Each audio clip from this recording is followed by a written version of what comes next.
আল্লাহ নবীর একজন সাহাবী মদিনায় 3 দিন ধরে ক্ষুধার্ত, 3 দিন রোজা রেখেছেন, কোনো খাবার নাই করে। সেহরির সময় পানি পান করেছেন, ইফতারের সময় পানি পান করে রোজা রেখেছেন। ওই সাহাবী 3 দিন পর আর সহ্য করতে পারতেছেন না। মদিনার আরেকজন সাহাবীকে বললেন, হে আমার সাথী ভাই, 3 দিন হয়ে গেছে ক্ষুধার্ত, রোজা রাখছি, পানি খেয়ে সেহরি এবং ইফতারে পানি খেয়ে আর সহ্য করতে পারতেছি না। তোমার ঘরে কোনো খাবার আসেনি? থাকলে আমার একটু খাবার খাওয়া। ওই সাথী ভাই বললেন, ভাই ঠিক আছে, আমি বাড়িতে যাই, এশার করে তুমি আমার বাড়িতে চলে আসবে। ওই সাহাবী বাড়িতে দৌড়ে গিয়ে ওনার স্ত্রীকে বললেন, এ আমার স্ত্রী, ঘরে কোনো খাবার আছেনি? স্ত্রী বললেন, প্রাণের স্বামী গো, যে খাবার আছে মাত্র একজন খাইতে পারবে, সামান্য খাবার। স্বামী বললেন, স্ত্রী রে শোনো, নবীজির একজন সাহাবী মদিনায় 3 দিন ধরে ক্ষুধার্ত, রোজা রাখছেন, সেহরি ও ইফতারে পানি খেয়ে। ও আমার স্ত্রী, আমি ওই সাহাবীকে বলেছি এশার পরে আমাদের বাড়িতে আসার জন্য। তিনি আসবেন, আসার পরে আমাদের বাড়িতে যা খাবার আছে একজনের খাবারটা তুমি তার সামনে পেশ করে দিবি। স্ত্রী বললেন, স্বামী গো, কোনো সমস্যা নাই, কিন্তু আমরা বাড়িতে তো হলাম 3 জন লোক, আমরা 2 জন হয়তো কোনো কিছু খেলাম না, কিন্তু আমাদের একটা ছোট্ট শিশু আছে, এই ছোট্ট শিশুকে কি করবে? ওই সাহাবী স্ত্রীকে বলতেছেন, স্ত্রীকে শিখাইয়া দিতেছেন, নাওমিস সাবিয়া ক্বাবলা সালাতিল ইশাই।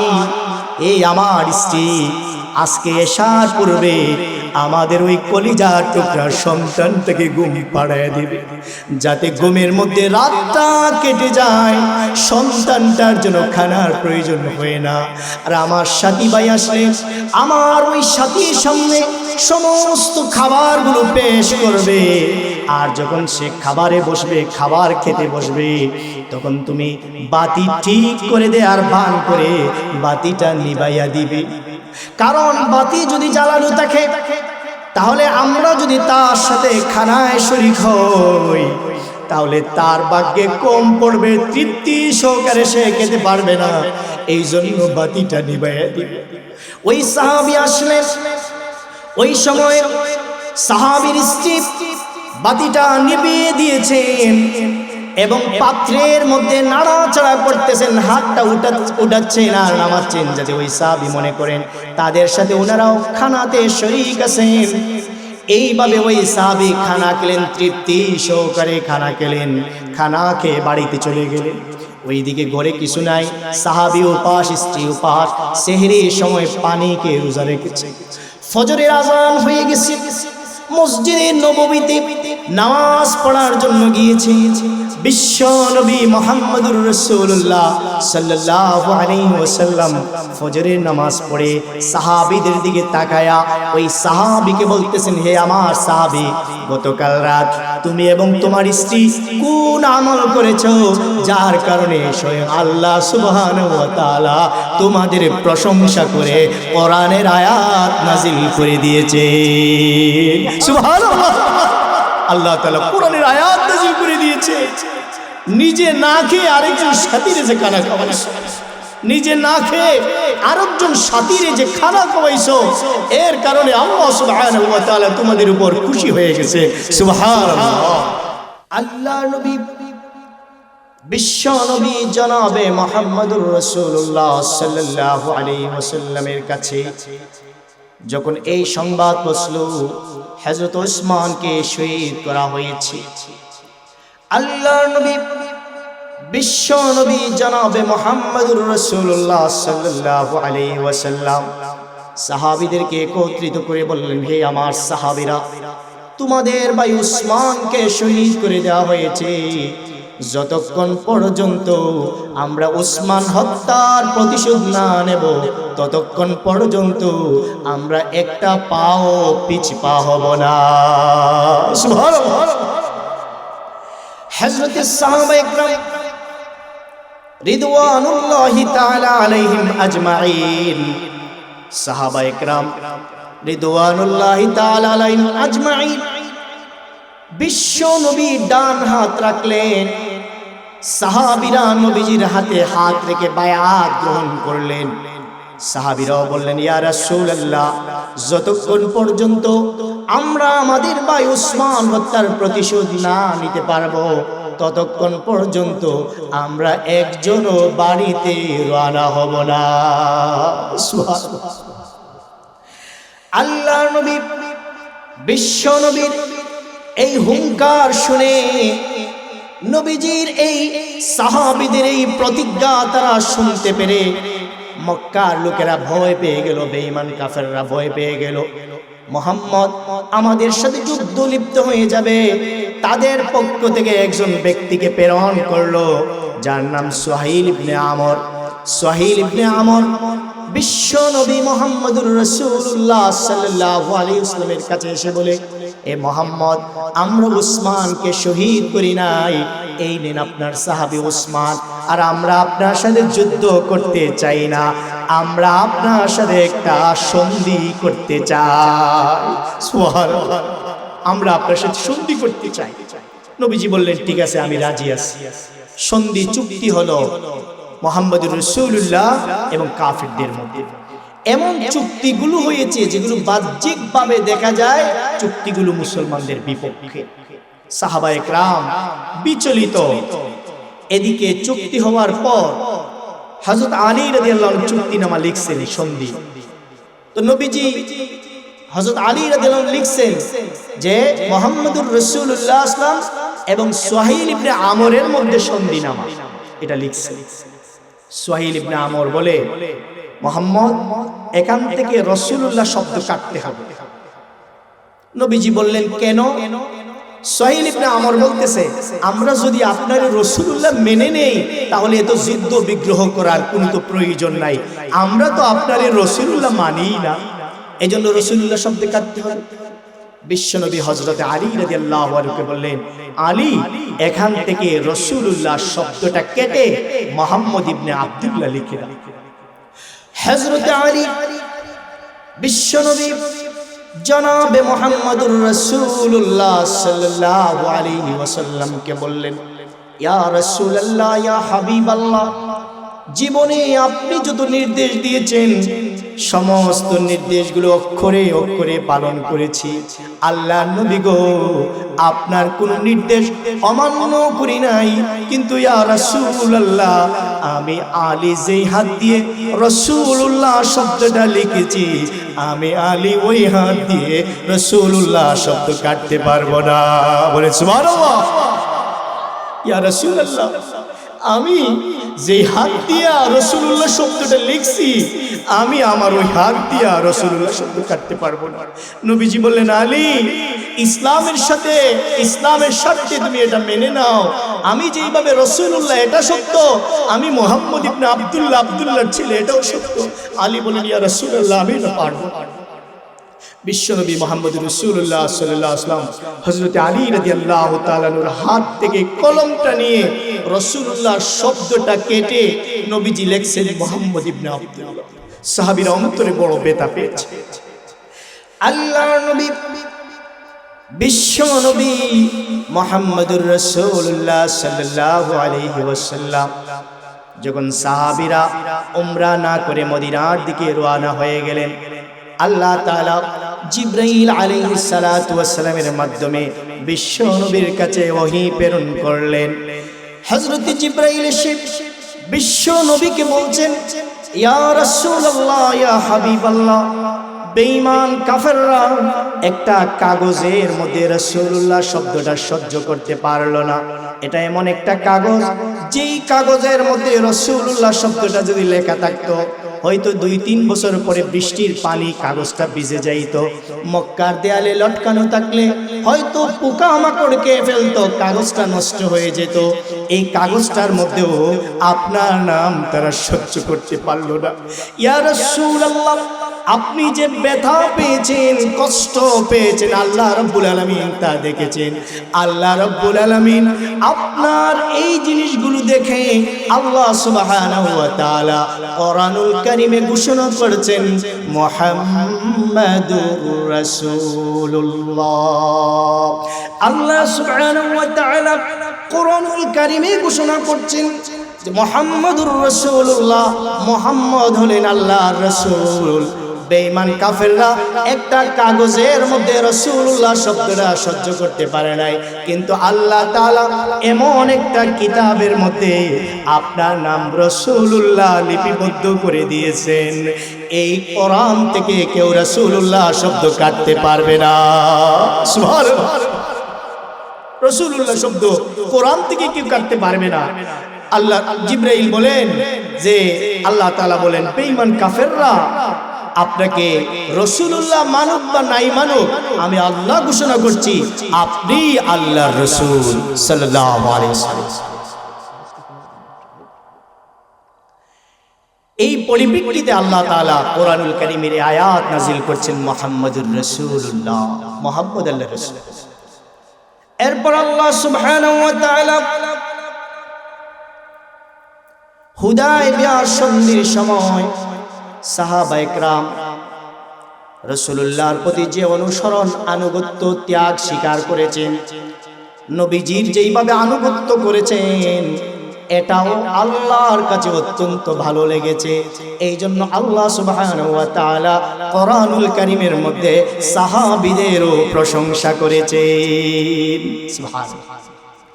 আল্লাহ তাআলা বলেন والذين معه أشداء على الكفار رحماء بينهم والذين معه, যারা আপনার সঙ্গী সাথীরা, যারা আপনার সাহাবীরা, এদের গুণ আর বৈশিষ্ট্য হলো আশিদ্দাউ আলাল কুফার, তারা কাফেরদের বিরুদ্ধে অত্যন্ত কঠোর। সাহাবীদের একটা বৈশিষ্ট্য হলো তারা কাফেরদের বিরুদ্ধে অত্যন্ত কঠোর। এর অর্থ এটা নয় যে কাফের দেখলেই মারতেন, পিটাইতেন, না, বরং সাহাবীদের বিরুদ্ধে কঠোরের অর্থ হলো নীতিতে তারা অত্যন্ত কঠোর ছিলেন। বেঈমান কাফেররা ইসলামের বিরুদ্ধে কথা বললে, কোরআনের বিরুদ্ধে কথা বললে, রাসূলুল্লাহর বিরুদ্ধে কথা বললে, আল্লাহর বিরুদ্ধে কথা বললে, ইসলামের বিরুদ্ধে কথা বললে রাসূলুল্লাহর সাহাবীগণ সিংহের মতো গর্জন দিতেন, জীবন বিলিয়ে দিতেন, ফাঁসির কাস্টে ঝুলতেন। এরপরেও বেঈমান কাফেরদের কাছে মাথা নত করতেন না। তারা স্টিল হয়ে বেঈমান কাফেরদের সামনে দাঁড়িয়ে যেতেন। বেঈমান কাফেরদের সাথে তারা কোনো আপোষ করতেন না, বরং বেঈমান কাফেরদের সাথে তারা অত্যন্ত কঠোর ছিলেন। এটা সাহাবীদের বৈশিষ্ট্য, কাফেরদের বিরুদ্ধে অত্যন্ত কঠোর ছিলেন।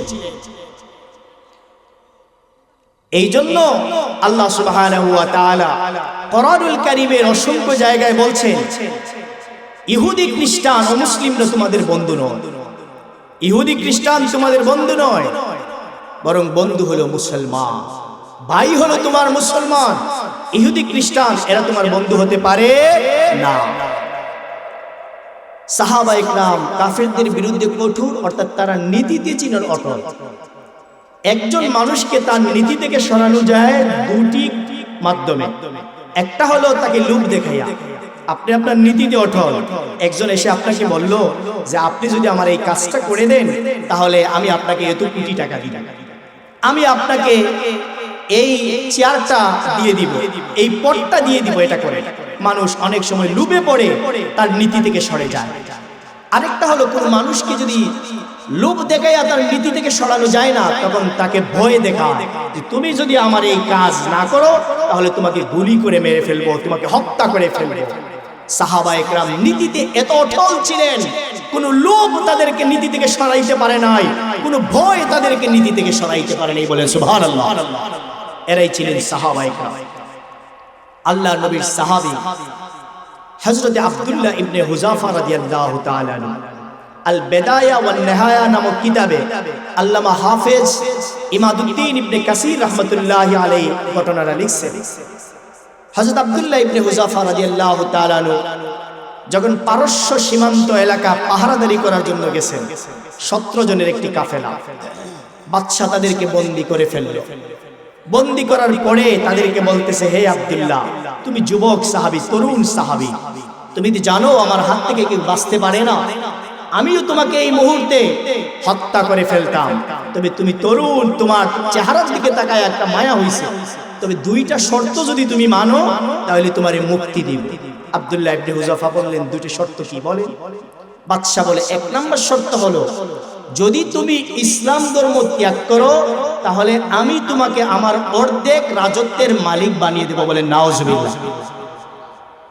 2 নম্বর, তুমি যদি ইসলাম ধর্ম ত্যাগ করো তাহলে আমি আমার সুন্দরী নারীকে, তোমার সুন্দরী মেয়েকে তোমার কাছে বিয়ে দেব। নাউজুবিল্লাহ। আল্লাহর নবীর সাহাবী হযরতে আব্দুল্লাহ ইবনে হুযাফা রাদিয়াল্লাহু তাআলা আনহু বলেন, এ পারস্য সম্রাট, শুনে রাখো, আল্লাহর কসম করে বলছি, আমারে তোমার অর্ধেক রাজত্বর মালিক নয়, সারা পৃথিবীর সমস্ত দেশের মালিকও যদি আমাকে বানায় দেওয়া হয়, আর যদি তোমার সুন্দরী মেয়ে নয়, সারা পৃথিবীর সবচেয়ে সুন্দরী রূপসী নারীও যদি আমার কাছে বিয়ে যাওয়া হয়, আল্লাহর কসম করে বলছি, একটা মুহূর্তের জন্য ইসলাম ধর্ম ছাড়তে পারবো না। সুবহানাল্লাহ। একটা মুহূর্তের জন্য ইসলাম ধর্ম ছাড়তে পারবো না। যখন লোক দেখায় কাজ হয় নাই, এখন আব্দুল্লাহ ইবনে হুযাফাকে বলে, তুমি যদি ইসলাম ধর্ম ত্যাগ না করো তাহলে তোমাকে ফাঁসির কাস্টে ঝুলাইয়া রাখবো। আব্দুল্লাহ ইবনে হুযাফা রাদিয়াল্লাহু তাআলা আনহুর জন্য ফাঁসির মঞ্চ তৈরি করা হলো। হযরতে আব্দুল্লাহ ইবনে হুযাফাকে যখন ফাঁসির মঞ্চে উঠানো হলো, হযরতে আব্দুল্লাহ ইবনে হুযাফা ফাঁসির মঞ্চে দাঁড়িয়ে বাদশার দিকে তাকায়া মুচকি মুচকি আসেন। বাদশা বলে, এ কেমন কারবার, জীবনে কত মানুষকে ফাঁসি দিলাম, ফাঁসির মঞ্চে দাঁড়ায়া জীবন ভিক্ষা চায়, ফাঁসির মঞ্চে দাঁড়ায়া কত কিছু আবদার করে, মাফ চায়, ক্ষমা চায়, কিন্তু জীবনে এমন একটা ফাঁসির আসামি পেলাম, ফাঁসির মঞ্চে দাঁড়ায়ও আমার দিকে মুচকি মুচকি আসে, কয় না না, এরে এত সহজ ভাবে এরে মারবো না, আরো কঠিন ভাবে মারতে হবে। এই জন্য তারা একটা গর্ত খনন করে সেখানে লোহাড়ি দিয়ে তেল গরম করে যখন হযরতে আব্দুল্লাহ ইবনে হুযাফা রাদিয়াল্লাহু আনহু এবং তার সাথীদেরকে ওই চুলার কাছে নেওয়া হলো এবং বলা হলো, তোমার সাথীকে ওই কড়াইয়ের মধ্যে নিক্ষেপ করে শহীদ হত্যা করে দেওয়া হবে। হযরতে আব্দুল্লাহ ইবনে হুযাফা কি যেন চিন্তা করতেছিলেন, সাথী ডাক দিয়া বলে, হে আমার ভাই আব্দুল্লাহ, খবরদার তুমি এই কাফেরদের কাছে মাথা নত করবে না, আমি যদি শহীদ হয়ে যাই আমার কোনো পরোয়া নাই, আমি মরতে দেরি, জান্নাতে যেতে দেরি হবে না। সুবহানাল্লাহ। আল্লাহর নবীর সাহাবী আব্দুল্লাহ ইবনে হুযাফার সাথীকে ওই টকবগে তেলের মধ্যে নিক্ষেপ করে শহীদ করে দেওয়া হয়েছে। যখন আব্দুল্লাহ ইবনে হুযাফার হাত পা বেঁধে তাকেও যখন ওই কড়াইয়ের মধ্যে নিক্ষেপ করবে, হযরতে আব্দুল্লাহ ইবনে হুযাফার ওই সময় চোখ দিয়ে পানি পড়তেছে। বাদশা মনে মনে চিন্তা করল, মনে হয় আব্দুল্লাহ ইবনে হুযাফা ভয় পেয়ে গেছে, মনে হয় ভয়ে কান্না করতেছে। বাদশা ডাক দিয়া বলে, আব্দুল্লাহ, তোরে তো আমি অফার দিয়েছিলাম, তুই যদি ইসলাম ধর্ম ত্যাগ করস তাহলে অর্ধেক রাজত্বের মালিক বানিয়ে দেব, আমার সুন্দরী নারী তোর কাছে, আমার সুন্দরী মেয়েকে তোর কাছে দিয়ে দেব, তুই কিন্তু রাজি হস নাই, এখন তুই মৃত্যুর ভয়ে কাঁদতেছ। হযরতে আব্দুল্লাহ ইবনে হুযাফা বলেন, আল্লাহর কসম করে বলছি, এ বাদশা, আমি মৃত্যুর ভয়ে কাঁদতেছি না, আমি কাঁদতেছি এই জন্য আমার সাথীটারে তোমরা যে আগে শহীদ করে দিয়েছো, আমি জীবন যুদ্ধে তার সাথে হেরে গেলাম, সে জীবিত থাকা অবস্থায় তার সাথে আমি আমলের প্রতিযোগিতা করতাম, জীবনে কোনোদিন সে আমার সাথে আমলে জিততে পারে নাই, কিন্তু তোমরা আমার আগে তাকে শহীদ করে দিয়ে, তোমরা আমার আগে শহীদ করে দিয়ে আমি তার কাছে জীবনের শেষে হেরে গেলাম, আমার আগে শহীদ হওয়ার কারণে আমার 500 বছর আগে এসে জান্নাতে চলে যাবে। সুবহানাল্লাহ। এ বাদশা, তোমরা যদি আমার সাথীকে আগে শহীদ না করে, আমাকে যদি আগে শহীদ করতে, আমি কত সৌভাগ্য ছিলাম। আমি মৃত্যুর ভয়ে কাঁদতেছি না, আমি কাঁদতেছি জন্য আল্লাহ তাআলা আমাকে মাত্র একটা জীবন দিয়েছেন। আল্লাহ যদি আমার একটা জীবন না দিয়ে শত শত জীবন দিতেন, আমি সমস্ত জীবনগুলো আল্লাহর রাস্তায় কুরবান করে দিতাম। সুবহানাল্লাহ। আশিদ্দাউ আলাল কুফফার, সাহাবায়ে কেরাম ছিলেন কাফেরদের বিরুদ্ধে কঠোর। কোনো লোভ তাদেরকে থামাতে পারে নাই, কোনো ভয় দেখায়ও তাদেরকে ইসলাম থেকে কেউ সরাতে পারে নাই। সুবহানাল্লাহ। আল্লাহ তাআলা কোরআনুল কারীমের সূরা হুজুরাতের 10 নম্বর, সূরা হুজুরাতের 8 নম্বর আয়াতে আল্লাহ তাআলা বলেন, আযিল্লাতিন আলাল মুমিনিনা আইজ্জাতিন আলাল কাফিরিন। আল্লাহ তাআলা বলতেছেন মুমিনদের প্রতি দয়ালু হওয়ার জন্য এবং কাফেরদের প্রতি কঠোর হওয়ার জন্য আল্লাহ নির্দেশ করেছেন। কাফেরদের প্রতি কঠোর হওয়ার জন্য, নীতিতে তাদের সাথে কোনো আপোষ করা যাবে না। আল্লাহ তাআলা কোরআনুল কারীমের সূরা তাওবার 73 নম্বর আয়াতে বলেন, ইয়া আইয়ুহান নাবিয়্যু জাহিদিল কুফফারা ওয়াল মুনাফিকিনা ওয়াগলুজ আলাইহিম ওয়া মাআওয়াহুম জাহান্নাম। আল্লাহ সুবহানাহু ওয়া তাআলা বলতেছেন, হে নবী, আপনি কাফের এবং মুনাফিকদের বিরুদ্ধে যুদ্ধ ঘোষণা করুন এবং বেঈমান এবং মুনাফিক কাফেরদের বিরুদ্ধে আপনি অত্যন্ত কঠোর হন। তারা যদি ইসলামের বিরুদ্ধে, ঈমানের বিরুদ্ধে, আল্লাহ এবং তার রাসূলের বিরুদ্ধে যদি অবস্থান নেয়, সে যদি আপনার আপন ভাই হয়, সে যদি আপনার পিতা হয়, সে যদি আপনার কোনো রক্ত সম্পর্ক আত্মীয় হয়, এরপরেও তাকে কোনো ছাড় দেওয়া হবে না। সুবহানাল্লাহ। ইসলাম এমন একটা ধর্ম যেখানে ইসলামের বিরুদ্ধে নিজের রক্তের কেউ যদি দাঁড়িয়ে যায়, আল্লাহ সুবহানাহু ওয়া তাআলা বলেন তুমি তার বিরুদ্ধে দাঁড়াও। আহাব্বা লিল্লাহি আবগাদা লিল্লাহ, আল্লাহর জন্য কাউকে ভালোবাসা, আল্লাহর জন্য কাউকে ঘৃণা করা। তাহলে সাহাবীদের একটা বৈশিষ্ট্য হলো আশিদ্দাউ আলাল কুফফার, কাফিরদের বিরুদ্ধে তারা অত্যন্ত কঠোর ছিলেন। রুহামা ও বাইনাহুম, নিজেদের মধ্যে আবার অত্যন্ত দয়ালু ছিলেন, সহানুভূতি ছিলেন। বলেন সুবহানাল্লাহ। সাহাবীরা নিজেদের মধ্যে বড় দয়ালু ছিলেন। কেমন দয়ালু ছিলেন? একবার ইয়ারমুকের যুদ্ধে, যুদ্ধ শুরু হয়েছে, সাহাবায়ে কেরাম যুদ্ধ করতেছে। যুদ্ধ করতে করতে অনেক সাহাবী শহীদ হয়ে গেছে। ইয়ারমুকের যুদ্ধে সাহাবায়ে কেরাম যুদ্ধ করতে করতে শহীদ হয়ে গেছেন। কিছু সাহাবায়ে কেরাম যুদ্ধ করতে করতে মাটিতে লুটিয়ে পড়েছে। এমন সময় হযরতে হুযায়ফা রাদিয়াল্লাহু তাআলা আনহু ইয়ারমুকের যুদ্ধের মাঠে একটু সামান্য পানি নিয়ে বের হয়েছেন। ওনার চাচাতো ভাই হযরত ইকরামা রাদিয়াল্লাহু তাআলা আনহুর কোজে, যদি চাচাতো ভাই ইকরামাকে জীবিত পান তাহলে সামান্য পানি পান করাবেন। হযরত হুযায়ফা রাদিয়াল্লাহু তাআলা আনহু যুদ্ধের ময়দানে কুস্তে কুস্তে হঠাৎ করে হযরত ইকরামা রাদিয়াল্লাহু তাআলা আনহুকে পেয়েছেন। হযরত ইকরামা রাদিয়াল্লাহু তাআলা আনহুর কাছে নিয়ে যখন পানির পেয়ালাটা নিয়েছে, পানি পান করাবেন, ওই সময় ওনার পাশ থেকে আরেকজন সাহাবী আওয়াজ দিয়ে বলতেছে, আমার পানি লাগবে, আমার একটু পানি দাও। হযরত ইকরামা রাদিয়াল্লাহু তাআলা আনহু উনি পানি পান না করে বললেন, যাও আমার ভাইকে আগে পানি পান করাও। হযরত হুযায়ফা রাদিয়াল্লাহু তাআলা আনহু যখন দ্বিতীয় সাহাবীর কাছে পানি নিয়ে গেছেন, পানির পেয়ালাটা যখন মুখের কাছে আনলেন, ওনার ওই পাশ থেকে আরেকজন সাহাবী বলতেছেন, কে আছো? আমার বড় পানির পিপাসা, আমার একটু পানি পান করাও। দ্বিতীয় সাহাবী বললেন, এ ভাই আমার পানির পিপাসার চেয়ে আমার সাথী ভাইয়ের পানির পিপাসা বেশি। যাও আমারে পানি পান না করিয়ে আমার সাথী ভাইকে আগে গিয়ে পানি পান করো।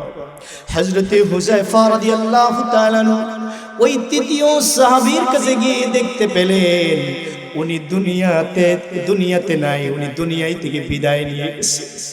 উনি যখন তৃতীয় সাহাবীর কাছে আসলেন, এসে দেখেন দ্বিতীয় সাহাবী দুনিয়ায় থেকে বিদায় নিয়ে গেছে। উনি যখন ওনার চাচাতো ভাই হযরত ইকরামা রাদিয়াল্লাহু তাআলার কাছে যখন আসলেন, এসে দেখেন চাচাতো ভাই হযরত ইকরামাও দুনিয়ায় থেকে বিদায় নিয়ে গেছে। ও আমার ভাইয়েরা, সাহাবায়ে কেরাম নিজের জীবনের চেয়ে অন্যের জীবনের মূল্য বেশি দিতেন। সাহাবায়ে কেরাম মনে করতেন আমার জীবনের চেয়ে আমার সাথী ভাইয়ের জীবনের মূল্য বেশি, আমার ক্ষুধার চেয়ে আমার সাথী ভাইয়ের ক্ষুধা বেশি, আমার পিপাসার চেয়ে আমার সাথী ভাইয়ের পিপাসা বেশি, আমার কল্যাণের চেয়ে আমার সাথী ভাইয়ের কল্যাণের আশা বেশি করতেন। এটা ছিল সাহাবায়ে কেরামের মধ্যে বৈশিষ্ট্য। সাহাবায়ে কেরাম নিজে না খেয়ে অন্য সাথীদেরকে খাওয়াতে। সুবহানাল্লাহ। সাহাবায়ে কেরামের মধ্যে কেমন বৈশিষ্ট্য ছিল! আল্লাহর নবীর সাহাবী, আল্লাহর নবীর একজন সাহাবী মদিনায় 3 দিন ধরে ক্ষুধার্ত, 3 দিন রোজা রেখেছেন, কোনো খাবার নাই করে।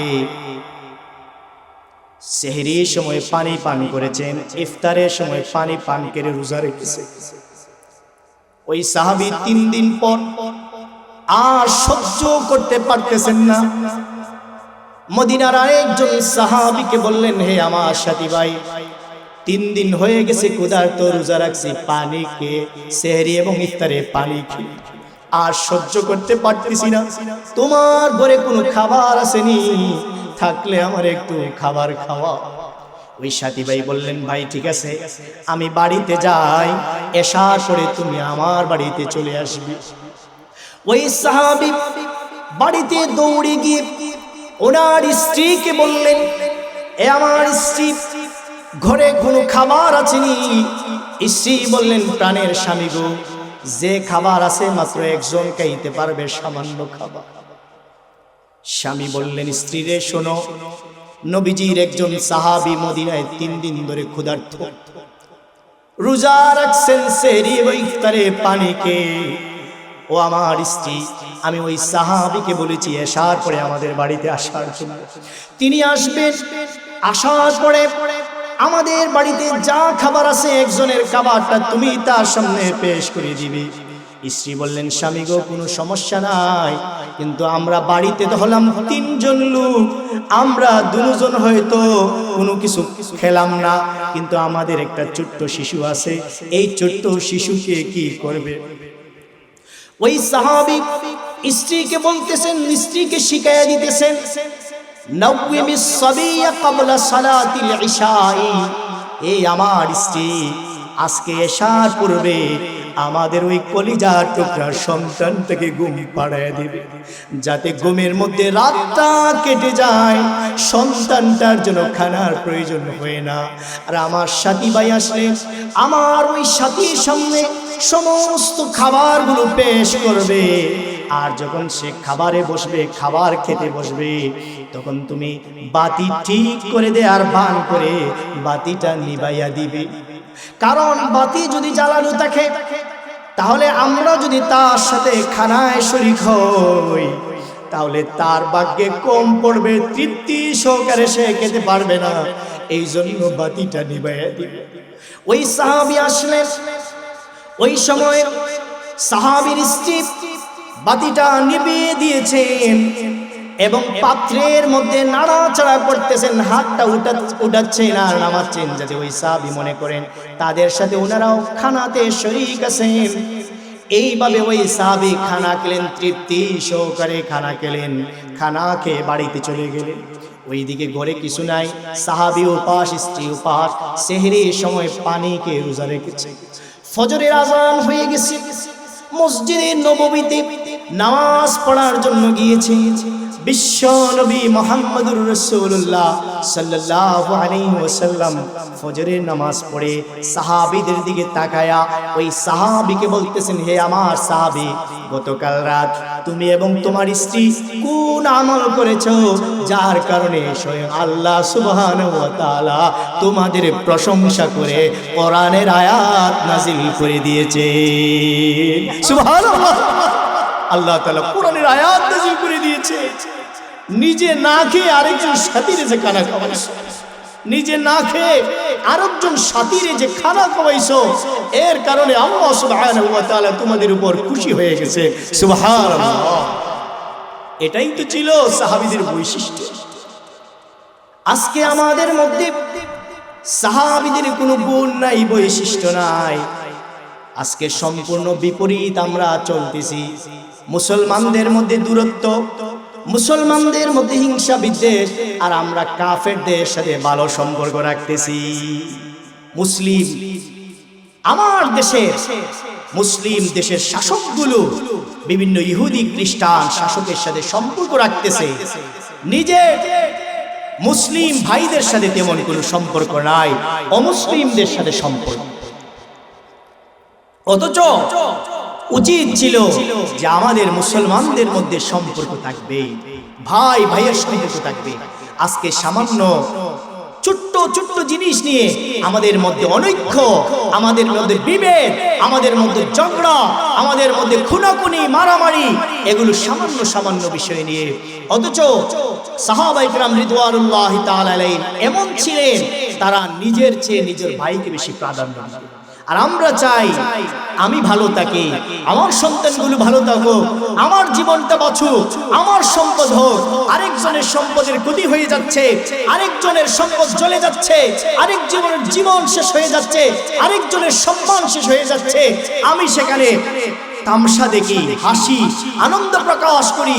অথচ মুসলমানদের তো উচিত ছিল একজন ভাই বিপদে পড়লে ওই ভাইয়ের পাশে আরেকজন মুসলিম ভাই দাঁড়াবে, ঠিক কি না? আল্লাহ তাআলা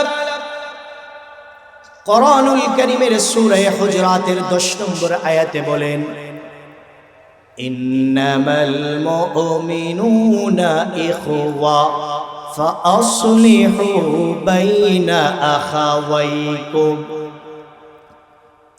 আল্লাহ তাআলা বলেন, সমস্ত মুমিনগণ একজন আরেকজনের ভাই। সুতরাং কোন মুসলমান যদি তার বাড়ি হয় ভারতে, কোন মুসলমান তার বাড়ি যদি হয় ইউরোপ আমেরিকা, তার বাড়ি যদি হয় ফিলিস্তিনে, জর্ডানে, চেচেনিয়া, বচনিয়া, আরাকানে, তার বাড়ি যদি হয় আফগানিস্তানে, পাকিস্তানে, তার বাড়ি যদি হয় আরব আমিরাত, পৃথিবীর যেই প্রান্তে তার বাড়ি হোক না কেন, তার পরিচয় যদি হয় সে মুসলমান, তাহলে সেও আমার ভাই। একজন মুসলমান তার ভাষা ভিন্ন হোক, তার দেশ ভিন্ন হোক, সে যদি মুসলমান হয় তাহলে সেও আমার ভাই। আল্লাহ তাআলা বলেন, ফাআসলিহু বাইনা আখাওয়াইকুম। যদি কোনো দুজন মুসলমানের মধ্যে দূরত্ব সৃষ্টি হয়ে যায়, যদি কোনো মুসলমানের মধ্যে একটু ঝগড়া হয়ে যায়, আল্লাহ তাআলা বলেন ওই দুইজন মুসলমানের মধ্যে তোমরা ইনসাফের সাথে ঝগড়া মিটাইয়া দাও। সুবহানাল্লাহ, ঝগড়া মিটাইয়া দাও। তাদের মধ্যে যদি কোনো ধরনের অনৈক্য তৈরি হয়ে যায়, মন মালিন্য হয়ে যায়, তোমরা ইনসাফের সাথে দুইজন মুসলমানের মধ্যে সমাধান করে দাও, মিলামিশা করে দাও। আল্লাহ তাআলা কোরআনুল কারীমের সূরা তাওবার 71 নম্বর আয়াতে বলেন, ওয়াল মুমিনুনা ওয়াল মুমিনাতু বা'দুহুম আউলিয়াউ বা'দ। আল্লাহ সুবহানাহু ওয়া তাআলা বলছেন, মুমিন পুরুষ এবং মুমিন নারীগণ একজন আরেকজনের সাহায্যকারী। সুবহানাল্লাহ। একজন আরেকজনকে সাহায্য করবে, এটা মুমিনদের বৈশিষ্ট্য। একজন আরেকজনকে বিপদে ফেলবে না, বরং বিপদে পড়লে একজন মুমিন আরেকজন মুমিন তার জন্য সাহায্যের হাত বাড়িয়ে দেবে। এটা হলো মুমিনদের বৈশিষ্ট্য, সাহাবীদের বৈশিষ্ট্য। আল্লাহর নবীর সাহাবীদের মধ্যে কেমন আন্তরিকতা ছিল তারা যখন হিজরত করে মদিনায় যায়। আল্লাহর নবী বিশ্ব নবী জনাবে মুহাম্মদুর রাসূলুল্লাহ সাল্লাল্লাহু আলাইহি ওয়াসাল্লামের সাহাবীরা যখন হিজরত করে মদিনায় গেলেন, মদিনার সাহাবীদের মধ্যে আল্লাহর নবী বিশ্ব নবী দুইজন দুইজন করে ভাই ভাই বানায়া দিলেন, ভ্রাতৃত্ববোধ স্থাপন করে দিলেন। আল্লাহর নবীর সাহাবী হযরতে সাদ বিন রবি রাদিয়াল্লাহু তাআলা আনহু এবং মুহাজির সাহাবী আব্দুর রহমান ইবনে আউফ রাদিয়াল্লাহু তাআলার মধ্যে ভ্রাতৃত্ব স্থাপন করে দিলেন। হযরত সাদ বিন রবি বলতেছেন, হে আমার ভাই আব্দুর রহমান ইবনে আউফ, আমার যত সম্পদ আছে এই সম্পদের অর্ধেকের মালিক তুমি। আমার দুইটা কামরা আছে, একটা কামরার মালিক তুমি। এমনকি আমার দুইজন স্ত্রী আছে, তুমি যারে পছন্দ করো আমি তারে তালাক দিয়ে দিব, ইদ্যতের পরে তুমি তাকে বিবাহ করবে। আনসারী সাহাবী মুহাজির সাহাবীদেরকে এত মহব্বত করেছেন, ভালোবেসেছেন, কারণ মুহাজির সাহাবীরা মক্কা ছেড়ে মদিনায় এসেছেন। মুহাজির সাহাবীদের মধ্যে অনেক ধনী ধনী সাহাবী ছিলেন, কিন্তু ইসলামের জন্য হিজরত করার কারণে একবারে শূন্য হাতে মদিনায় গিয়েছে। হযরত আব্দুর রহমান ইবনে আউফ রাদিয়াল্লাহু তাআলা সাদ ইবনে রবিকে বলেন, হে আমার ভাই, আমারে সম্পদের মালিক বানানো লাগবে না, আমারে বাজারের রাস্তাটা দেখাও, আমি সেখানে ব্যবসা বাণিজ্য করে আমি চলবো। সুবহানাল্লাহ। কেমন ভ্রাতৃত্ব ছিল, অর্ধেক সম্পদ দিয়ে দিয়েছেন ভাইদেরকে।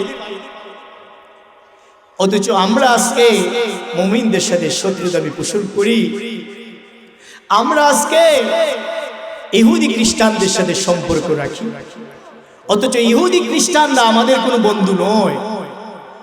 আল্লাহ তাআলা কোরআনুল কারীমের সূরা মায়েদার 51 নম্বর আয়াতে বলেন, ইয়া আইয়ুহাল্লাযীনা আমানু লা তাত্তাখিযুল ইয়াহুদা ওয়ান নাসারা আউলিয়া।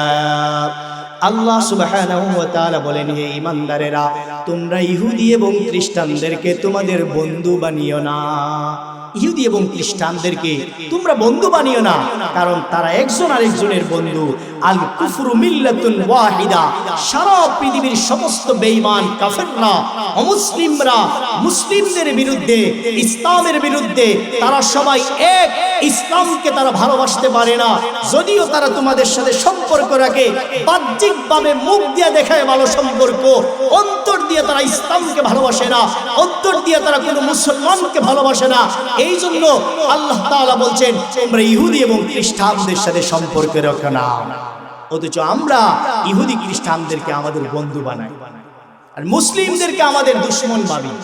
সাহাবীদের এই বৈশিষ্ট্য, আশিদ্দাউ আলাল কুফার, কাফিরদের বিরুদ্ধে কঠোর, এবং মুসলিমদের মধ্যে নিজেদের মধ্যে পারস্পরিকভাবে যে আন্তরিক গুণগুলো ছিল, দয়ালু সহানুভূতি যে তাদের মধ্যে ছিল, এই গুণগুলো আমাদের মধ্যে অর্জন করতে হবে, ঠিক কি না?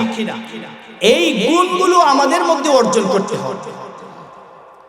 এই যে সাহাবা ইকরামের বৈশিষ্ট্য, সাহাবা ইকরাম নবীজির সাথী যারা, এদের প্রশংসা আল্লাহ সুবহানাহু ওয়া তাআলা করতেছে। এই সাহাবী কারা? সাহাবী হলেন যারা রাসূলুল্লাহ সাল্লাল্লাহু আলাইহি ওয়াসাল্লামকে সচক্ষে ঈমানের অবস্থায় দেখেছে এবং ঈমানের অবস্থায় ইন্তেকাল করেছেন, এরা হলেন সাহাবী। বলেন সুবহানাল্লাহ। এই সাহাবীদের মর্যাদা কেমন? আল্লাহু আকবার। সাহাবীদের অনেক মর্যাদা। সাহাবীদের মর্যাদা কেমন?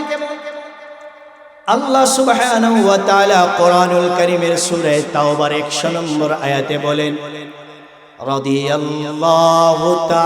রাদিয়াল্লাহু আনহুম ওয়া রাদু আন ওয়া আ'আদ্দা লাহুম জান্নাতিন তাজরি তাহতাহাল আনহারু খালিদিনা ফিহা আবাদা যালিকাল ফাওজুল আযীম।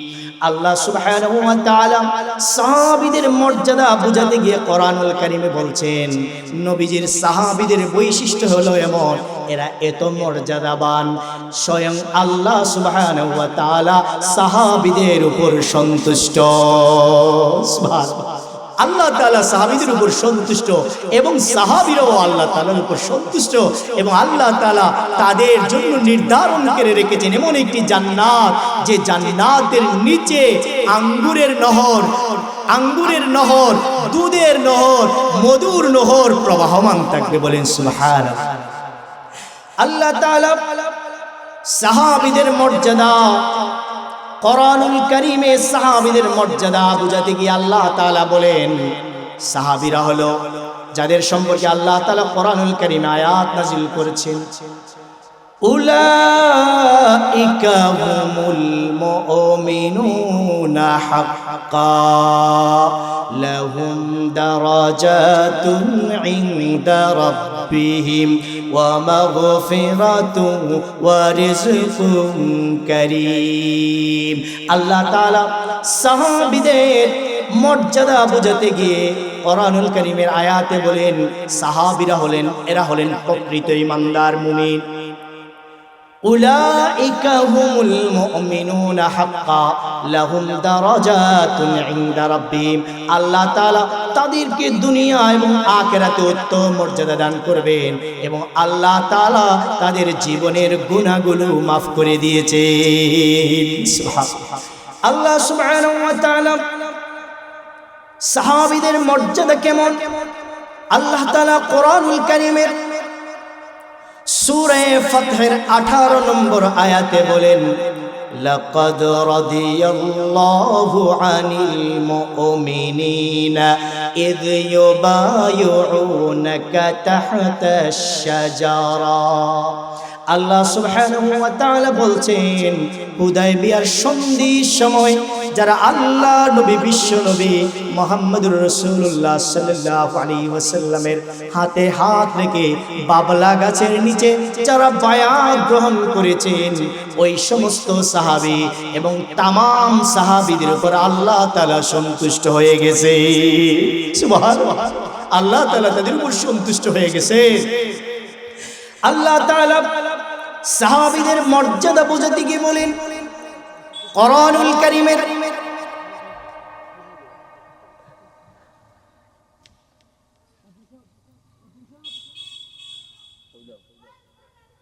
নারে তাকবীর, আল্লাহু আকবার।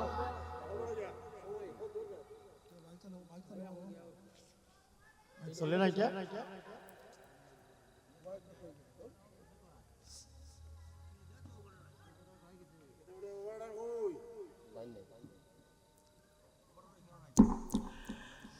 আল্লাহ তাআলা কোরআনুল কারীমের 137 নম্বর আয়াতে বলেন, فَإِنْ آمَنُوا بِمِثْلِ مَا آمَنْتُمْ بِهِ فَقَدِ اهْتَدَوْا وَإِنْ تَوَلَّوْا فَإِنَّمَا هُمْ فِي شِقَاقٍ। আল্লাহ সুবহানাহু ওয়া তাআলা বলতেছেন, তোমরা সাহাবীদের মতো ঈমান আনো, যেইভাবে সাহাবাগণ ঈমান এনেছেন। যদি তোমরা ওইভাবে ঈমান আনতে পারো, তাহলে আল্লাহ তাআলা তোমাদেরকে হেদায়েত দান করবে। সুবহানাল্লাহ। সাহাবীদের মতো ঈমান আনো। সাহাবীদের মর্যাদা কত মর্যাদা! আল্লাহর রাসূল সাল্লাল্লাহু আলাইহি ওয়াসাল্লাম হাদিসের মধ্যে বলেন, قال رسول الله صلى الله عليه وسلم الله الله في أصحابي لا تتخذهم غرضا من بعدي فمن أحبهم فبحبي أحبهم ومن أبغضهم فببغضي أبغضهم ومن آذاهم فقد آذاني ومن آذاني فقد آذى الله ومن آذى الله ومن آذى الله أن يوشك أن يأخذه বিশ্বনবী জনাবে মুহাম্মদুর রাসূলুল্লাহ সাল্লাল্লাহু আলাইহি ওয়াসাল্লাম বলেন, আল্লাহ আল্লাহ ফি আসহাবি, আমার সাহাবীদের ব্যাপারে তোমরা আল্লাহকে ভয় করো। আমার ইন্তেকালের পরে আমার সাহাবীদের তোমরা সমালোচনা করো না। আল্লাহ নবী বিশ্ব নবী বলেন, যারা আমার সাহাবীদেরকে ভালোবাসবে তারা যেন আমি নবীকে ভালোবাসবে, আর যারা আমার সাহাবীদের সমালোচনা করবে, দুশমনি করবে, তারা যেন আমি নবীর সাথে দুশমনি করবে। যারা আমার সাহাবীদেরকে কষ্ট দিবে তারা যেন আমি স্বয়ং নবীকে কষ্ট দিবে। আর আমি নবীকে যারা কষ্ট দিবে সে যেন স্বয়ং আল্লাহকে কষ্ট দিল। আর যারা আল্লাহরে কষ্ট দিল আল্লাহ তাদেরকে কঠিন শাস্তিতে পাকড়াও করবে। আল্লাহ তাআলা বলছেন সাহাবীদেরকে ভালোবাসা মানে আমাকে ভালোবাসা। আল্লাহ রাসূল বিশ্ব নবী জনাবে মুহাম্মদুর রাসূলুল্লাহ সাল্লাল্লাহু আলাইহি ওয়াসাল্লাম বলেন, আকরিমু আসহাবি ফাইন্নাহুম খিয়ারুকুম সুম্মা আল্লাযীনা ইয়ালুনহুম সুম্মা আল্লাযীনা ইয়ালুনহুম। আল্লাহ নবী বিশ্ব নবী বলেন, তোমরা আমার সাহাবীদেরকে সম্মান করো, কারণ সাহাবীরা হলেন তোমাদের মধ্যে সবচেয়ে শ্রেষ্ঠ। সাহাবীদেরকে সম্মান করো। আল্লাহ নবী বিশ্ব নবী বলেন, লা তাসুব্বু আসহাবি, তোমরা আমার সাহাবীদেরকে গালি দিও না। আল্লাহ নবী বিশ্ব নবী আরেকটি হাদিসে বলেন, লা তামাসসুন নার মুসলিমান রাআনি, যারা আমারে দেখছে, অর্থাৎ আমার সাহাবীরা আমারে দেখছে, যে আমারে দেখছে এমন মুসলমানকে আল্লাহ তাআলা জাহান্নামের আগুন দিয়ে শাস্তি দিবেন না। সুবহানাল্লাহ। সাহাবীদেরকে সম্মান করতে, মর্যাদা করতে, সাহাবীদের এই বৈশিষ্ট্যগুলো আমাদের মধ্যে অর্জন করতে হবে। আল্লাহ তাআলা সাহাবীদের বৈশিষ্ট্য এরপরে বলেন, তারাহুম রুকআন সুজদান ইয়াবতাগুনা ফাদলাম মিনাল্লাহি ওয়া রিদওয়ানা। সাহাবীদের বৈশিষ্ট্য হলো তারাহুম রুকআন ওয়া সুজদা, তুমি তাদের দিকে তাকায়া দেখবে তারা রুকু এবং সিজদাকারী, অর্থাৎ তারা বেশি বেশি রুকু সিজদা করে, তারা বেশি বেশি নামাজ পড়ে। যখন কোনো বিপদের মধ্যে পড়ে যায় সাথে সাথে তারা নামাজের মধ্যে দাঁড়ায়া যায়। শুধু 5 ওয়াক্ত নামাজ না, 5 ওয়াক্ত নামাজের বাহিরেও তারা বিভিন্ন নফল নামাজ পড়ে, তাহাজ্জুদের নামাজ পড়ে। অধিকাংশ সময় তারা নামাজের মধ্যে ব্যস্ত হয়ে যায়, নামাজ পড়ে। ইয়াবতাগুনা ফাদলাম মিনাল্লাহি ওয়া রিদওয়ানা, এবং তারা তাদের জীবনটা এমনভাবে পরিচালিত করে, ইয়াবতাগুনা ফাদলান, তারা সব সময় আল্লাহর রহমত কামনা করে, দয়া কামনা করে, এবং সর্বাবস্থায় আল্লাহর সন্তুষ্টি কামনা করে। সুবহানাল্লাহ। তারা সব সময় আল্লাহর দয়া চাইতে, আমলের দ্বারা নয়। আল্লাহ তোমার দয়ার দ্বারা জান্নাতে যাইতে চাই, তোমার দয়া মায়ায় জান্নাতে যাইতে চায়, আমলের বিনিময়ে নয়। এবং সবসময় এমন ভাবে চলতেন, আমার কোনো কাজে যদি আমার রব আমার উপর অসন্তুষ্ট হয়ে যায়, আমার রব যদি আমার উপর অসন্তুষ্ট হয়ে যায়। এরাই ছিলেন সাহাবায়ে কেরাম, এগুলোই এদের বৈশিষ্ট্য। দুনিয়ার কোনো কিছু সাহাবায়ে কেরাম রিদওয়ানুল্লাহি তাআলা আলাইহিম আজমাইনদেরকে কোনো কিছু তাদেরকে নীতি থেকে সরাতে পারে না। ও মুসলমান, এই সাহাবায়ে কেরাম যারা এই দ্বীনের জন্য জীবন দিয়েছেন, রক্ত দিয়েছেন, আমরা যে আজকে দ্বীন পাইছি এ তো সহজে পাই নাই। আজকে যে এখানে আমরা ওয়াজ মাহফিল করতেছি, আমি বলতেছি আপনারা শুনতেছেন, এটা সহজে আসে নাই। এই ইসলাম নামক বৃক্ষের নিচে আমাদের সাহাবীগণ, আম্বিয়াগণ, আমাদের আকাবিরগণ রক্ত দিয়েছেন, এরপর ইসলামকে প্রতিষ্ঠা করেছেন। ঠিক না?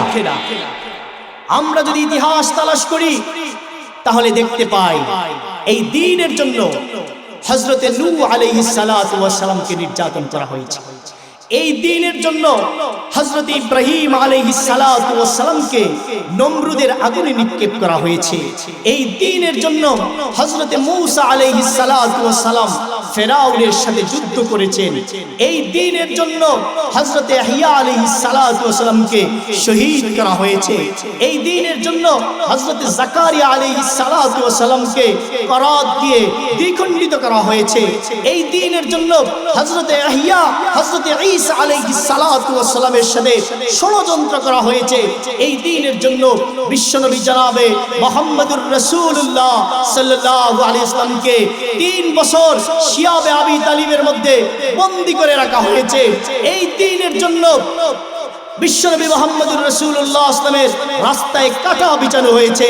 এই দ্বীনের জন্য আল্লাহর নবী নামাজ পড়তেছেন, এমত অবস্থায় তার পিঠে উটের নাড়ি বুড়ি রাখা হয়েছে।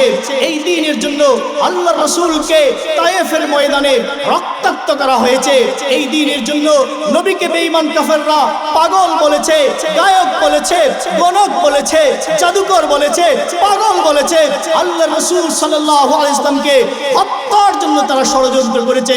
শুধু নবীগণ নয়, এই দ্বীনের জন্য হযরতে সিদ্দিক আকবর রাদিয়াল্লাহু তাআলা আনহুকে নির্যাতন করা হয়েছে। এই দ্বীনের জন্য হযরত ওমর ফারুক রাদিয়াল্লাহু তাআলা আনহুকে নির্যাতন করা হয়েছে। এই দ্বীনের জন্য হযরত উসমান গনি রাদিয়াল্লাহু তাআলা আনহুকে শহীদ করা হয়েছে। এই দ্বীনের জন্য হযরত আলী রাদিয়াল্লাহু তাআলা আনহুকে কষ্ট দেওয়া হয়েছে। এই দ্বীনের জন্য হযরত বেলাল হাবশী রাদিয়াল্লাহু তাআলা আনহুকে মক্কার উত্তপ্ত গরম বালির মধ্যে ফেলে টানা হেচড়া করা হয়েছে। এই দ্বীনের জন্য হযরত খাব্বাব রাদিয়াল্লাহু তাআলাকে জ্বলন্ত অঙ্গারের মধ্যে শুয়া নির্যাতন করা হয়েছে। এমন ভাবে নির্যাতন করা হয়েছে হযরত খাব্বাব রাদিয়াল্লাহু তাআলার পিঠ থেকে রক্ত আর চর্বি পড়ে অঙ্গার পর্যন্ত নিভে যাইত। এই দ্বীনের জন্য হযরত আম্মার ইবনে ইয়াসির রাদিয়াল্লাহু তাআলাকে নির্যাতন করা হয়েছে। এই দ্বীনের জন্য হযরত সুমাইয়া রাদিয়াল্লাহু তাআলার লজ্জাস্থানে বর্ষা নিক্ষেপ করে শহীদ করা হয়েছে। এই দ্বীনের জন্য হযরত তাহতিয়া রাদিয়াল্লাহু আল্লাহু আকবার, নারে তাকবীর। দ্বীন ইসলাম আল কোরআনের আলো, ঘরে ঘরে আলো, আল হাদিসের আলো। মুফতি রুহুল আমিন সাহেব সিরাজি জিন্দাবাদ জিন্দাবাদ। এই দ্বীনের জন্য হযরত সুমাইয়া রাদিয়াল্লাহু তাআলার লজ্জাস্থানে বর্ষা নিক্ষেপ করে শহীদ করে দেওয়া হয়েছে। এই দ্বীনের জন্য হযরত জানিলা রাদিয়াল্লাহু তাআলার চুল উপড়ে ফেলানো হয়েছিল। এই দ্বীনের জন্য হযরত নাহদিয়া রাদিয়াল্লাহু তাআলার পিঠ থেকে চামড়া খসে ফেলানো হয়েছিল। এই দ্বীনের জন্য আব্দুল্লাহ যুল ওয়াজদাইন রাদিয়াল্লাহু তাআলা আনহুকে কষ্ট দেওয়া হয়েছে। এই দ্বীনের জন্য হযরত জাফর রাদিয়াল্লাহু তাআলা আনহুকে কষ্ট দেওয়া হয়েছে, শহীদ করা হয়েছে।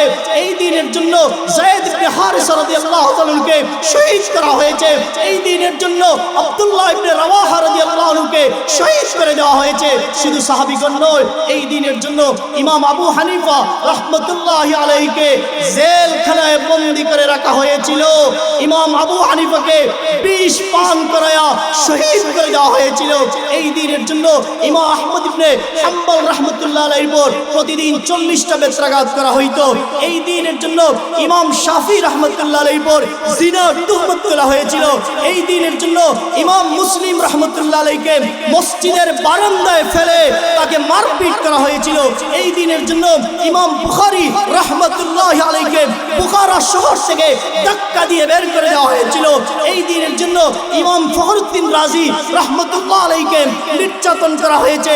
এই দ্বীনের জন্য হাজী ইমদাদুল্লাহ মুহাজির মক্কি রাহমাতুল্লাহ আলাইহি, শাব্বির আহমদ উসমানী রাহমাতুল্লাহ আলাইহি, উবাইদুল্লাহ সিদ্দি রাহমাতুল্লাহ আলাইহি, জাফর তারাশরি রাহমাতুল্লাহ আলাইহি, শাইখুল হিন্দ আল্লামা মাহমুদুল হাসান দেওবন্দি রাহমাতুল্লাহ আলাইহি, শাইখুল আরব ওয়াল আজম শাইখুল ইসলাম আল্লামা হুসাইন আহমদ মাদানী নওয়ারাল্লাহু মারকাদাহু সহ সমস্ত উলামাগণ ব্রিটিশদের বিরুদ্ধে যুদ্ধ করেছেন। ব্রিটিশরা চেয়েছিল এই দেশ থেকে কোরআন মুছে দিতে, ব্রিটিশরা চেয়েছিল এই দেশ থেকে মাদ্রাসা মুছে দিতে, ব্রিটিশরা চেয়েছিল এই দেশ থেকে ইসলামকে মুছে দিতে। আমাদের উলামায়ে-গণ তাদের বিরুদ্ধে রুখে দাঁড়িয়েছেন। শুধু তাই নয়, নারে তাকবীর। দ্বীন ইসলাম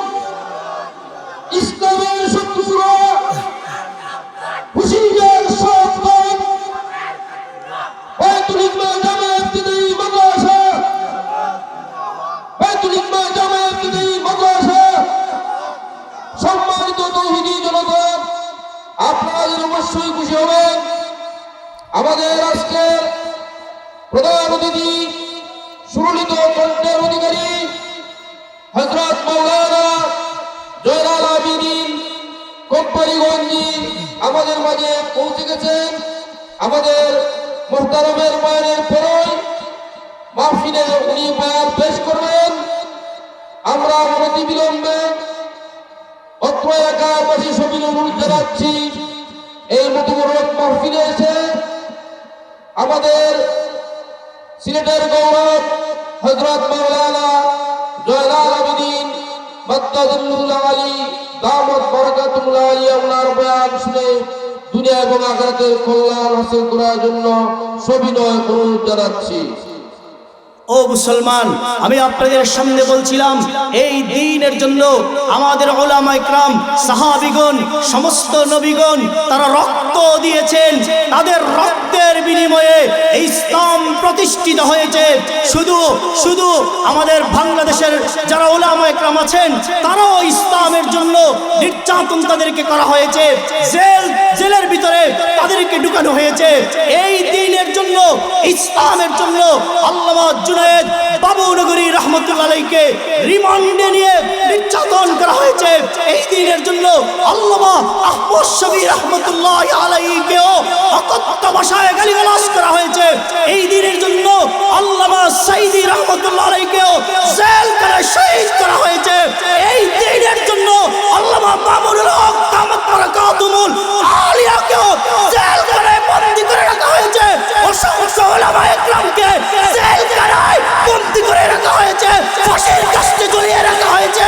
আমি পরিষ্কারভাবে বলছি, আমাদের আলেমগণকে ফাঁসির কাস্টে ঝুলিয়ে আর শহীদ করে ইসলামকে স্তব্ধ করা যাবে না। মুহাম্মদ বিন কাসিমের উত্তরসূরিরা এখনো রয়ে গেছে। আল্লামা সাইদি নাই, আল্লামা সাইদি নাই, জুনায়েদ বাবুনগরী নাই, আল্লামা আহমদ শফি নাই।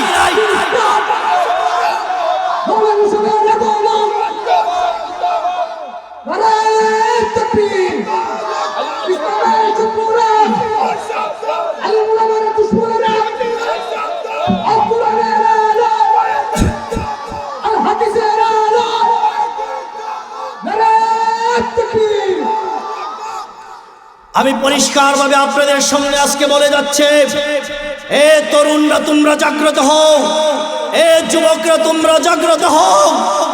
এই ইসলামের জন্য তোমাদেরকে রক্ত দেওয়ার জন্য প্রস্তুতি নিতে হবে। যেইভাবে আমাদের পূর্বসূরীরা রক্ত দিয়েছেন তোমাদেরকে রক্ত দেওয়ার প্রস্তুতি নিতে হবে। বেঈমান কাফেররা তারা যদি মনে করে খালিদ ইবনে ওয়ালিদ দুনিয়াতে নাই, শাহজালাল ইয়ামানি দুনিয়াতে নাই, জাফর রাদিয়াল্লাহু আনহু দুনিয়াতে নাই, ওমর রাদিয়াল্লাহু আনহু দুনিয়াতে নাই, আমাদের পূর্বসূরীরা দুনিয়াতে নাই, এটা ভেবে যদি তারা ইসলামকে স্থিমিত করে দিতে চায়, তারা যদি ইসলামের এই অগ্রযাত্রাকে বন্ধ করে দিতে চায়, আমরা পরিষ্কার ভাষায় বলে দিতে চাই, খালিদ ইবনে ওয়ালিদ নাই, খালিদ ইবনে ওয়ালিদের উত্তরসূরিরা রয়েছেন। শাহজালাল ইয়ামানি নাই, শাহজালাল ইয়ামানির কোটি কোটি উত্তরসূরি রয়েছেন। আল্লামা সাইদি রাহমাতুল্লাহ আলাইহি নাই, তার অসংখ্য ভক্ত মুরিদানরা রয়েছেন। আল্লামা আহমদ শফি নাই, জুনায়েদ বাবুনগরী নাই, মুফতি আমিনী নাই, তার অসংখ্য লক্ষ লক্ষ কোটি কোটি ভক্ত মুরিদরা রয়েছেন। লক্ষ লক্ষ মানুষ রয়েছেন যারা ইসলামের জন্য রক্ত দেওয়ার জন্য প্রস্তুত আছেন, ঠিক কিনা?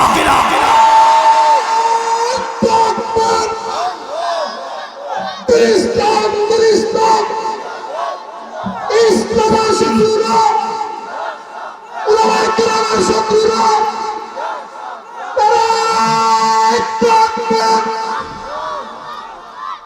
এই জন্য শুধু সাহাবীদের ইতিহাস শুনলে হবে না। সাহাবীরা যে ত্যাগ তিতিক্ষা করেছেন, সাহাবীরা যে সংগ্রাম করেছেন এই দ্বীনের জন্য, আমাদেরকে সেই সংগ্রাম চালিয়ে যেতে হবে, বলেন ঠিক কিনা? সাহাবীদের যে বৈশিষ্ট্য, সেই বৈশিষ্ট্য আমাদের মধ্যে অর্জন করতে হবে। সাহাবীরা কোন বাতিলের রক্ত চক্ষুকে পরোয়া করেন নাই। সাহাবীদেরকে ফাঁসির কাস্টে ঝুলানো হয়েছে, সমুদ্রে তাদেরকে ফেলা হয়েছে, তাদেরকে আগুনের মধ্যে ফেলা হয়েছে, মার সামনে তার সন্তানকে হত্যা করা হয়েছে, শহীদ করা হয়েছে। সাহাবা একরাম তো তারা ছিলেন ইসলামের জন্য দেশ থেকে যে শান্তরা হয়েছেন, ইসলামের জন্য সন্তানকে এতিম করেছেন, ইসলামের জন্য স্ত্রীকে বিধবা করেছেন, ইসলামের জন্য সব কিছু কোরবান করেছেন। এরপরেও তারা কোনো বাতিলের কাছে মাথা নত করেন নাই, বলেন ঠিক না? আমাদেরকে সেইভাবে সেই সাহাবীদের চেতনা নিয়ে আমাদেরকে অগ্রগামী হতে হবে। হযরত বেলাল হাবশী রাদিয়াল্লাহু তাআলা আনহুকে মক্কার উত্তপ্ত গরম বালির মধ্যে ফেলে টানা হেঁচড়া করা হয়েছে এবং বেলালকে বলা হয়েছিল, বেলাল তুমি ইসলাম ধর্ম ছেড়ে দাও, তুমি ইসলাম ধর্ম ছেড়ে দাও। কিন্তু হযরত বেলাল হাবশী রাদিয়াল্লাহু কি বলেছিলেন? হযরতে বেলাল রাদিয়াল্লাহু আনহু মুখ দিয়ে আহাদ আহাদ শব্দ বের হচ্ছিল। বেঈমান কাফেররা হযরতে বেলাল হাবশী রাদিয়াল্লাহু তাআলা আনহুকে যখন নির্যাতন করে আর বলে, বেলাল তুমি যদি ইসলাম ধর্ম ছেড়ে দাও তোমাকে আজাদ করে দেব, তুমি যদি ইসলাম ধর্ম ছেড়ে দাও তোমারে এগুলো দিব, টাকা পয়সা দিব, সম্পদ দিব। হযরত বেলালকে নির্যাতন করে আর বলে, বেলাল ইসলাম ধর্ম ছেড়ে দাও। হযরত বেলাল হাবশী রাদিয়াল্লাহু তাআলা আনহু মক্কার কাফেরদেরকে, লিডারদেরকে উদ্দেশ্য করে বলেন, আল্লাহর কসম করে বলছি তোমরা যদি আমারে মক্কার উত্তপ্ত গরম বালির মধ্যে ফেলে একবার নয় দুইবার নয়, তোমরা যদি আমাকে বারবার শহীদ করে দাও, আল্লাহর কসম করে বলছি এরপরেও আমি ইসলাম ধর্ম ছাড়তে পারবো না। মৃত্যুকে মৃত্যুর সাথে আলিঙ্গন করতে রাজি, মরতে রাজি, ইসলাম ধর্ম ছাড়তে পারবো না। এরাই ছিলেন আমাদের সাহাবী। এই জন্য আমি আপনাদের সামনে আলোচনা করছিলাম, আল্লাহ সুবহানাহু ওয়া তাআলা সাহাবীদের বৈশিষ্ট্য বর্ণনা করতেছেন। এরপর আল্লাহ তাআলা বলতেছেন, ইয়াবতাগুনা ফাদলাম মিনাল্লাহি ওয়া রিদওয়ানা সীমাহুম ফি ওয়ুজুহিহিম মিন আসারিস সুজুদ। আল্লাহ সুবহানাহু ওয়া তাআলা বলতেন, সাহাবীদের বৈশিষ্ট্য বলতেছেন যে সাহাবীদের চেহারার মধ্যে তুমি নামাজের চিহ্ন দেখতে পাবে। সুবহানাল্লাহ, নামাজের চিহ্ন দেখতে পাবে। এর অর্থ হলো সাহাবীদের চেহারার দিকে তাকাইলেই এরা যে নামাজি, এরা যে আল্লাহওয়ালা, চেহারার দিকে তাকালেই বোঝা যায়। বলেন সুবহানাল্লাহ। চেহারার দিকে তাকাইলে বোঝা যায়। হাদিস শরীফে আছে, যারা তাহাজ্জুদের নামাজ পড়ে এদের চেহারায় নূর চমকায়। তো যারা 5 ওয়াক্ত নামাজ পড়ে আল্লাহ তাআলা তাদের চেহারার মধ্যে নূর দেন, তাদের দিকে তাকালেই বোঝা যায় এই মানুষটা বড় আল্লাহওয়ালা। সুবহানাল্লাহ। সাহাবীদের বৈশিষ্ট্য এগুলো তাওরাত কিতাবে এই গুণ বর্ণনা করা হয়েছে। ومثلهم في الإنجيل كزرع أخرج شطأه فآزره فاستغلظ فاستوى على سوقه। আল্লাহ সুবহানাহু ওয়া তাআলা সাহাবীদের একটা দৃষ্টান্ত দিয়েছেন ইনজিল কিতাবে। একটা গাছের সাথে উদাহরণ দিয়েছেন, একটা চারার সাথে উপমা দিয়েছেন। একটা গাছের চারা, যেই চারাটা মানুষ মাটিতে বীজ বপন করে, বীজ বপন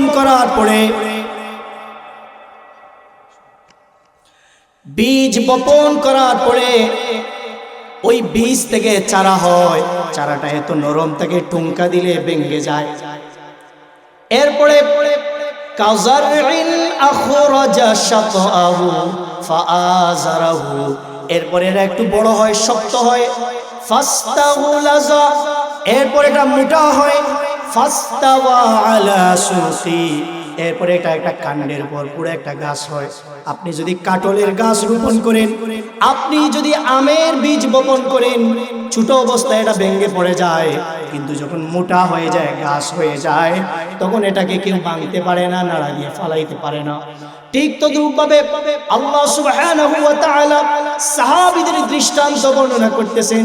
ইসলামের প্রাথমিক যুগে ইসলামটা দুর্বল ছিল, অর্থাৎ সাহাবীরা দুর্বল ছিলেন।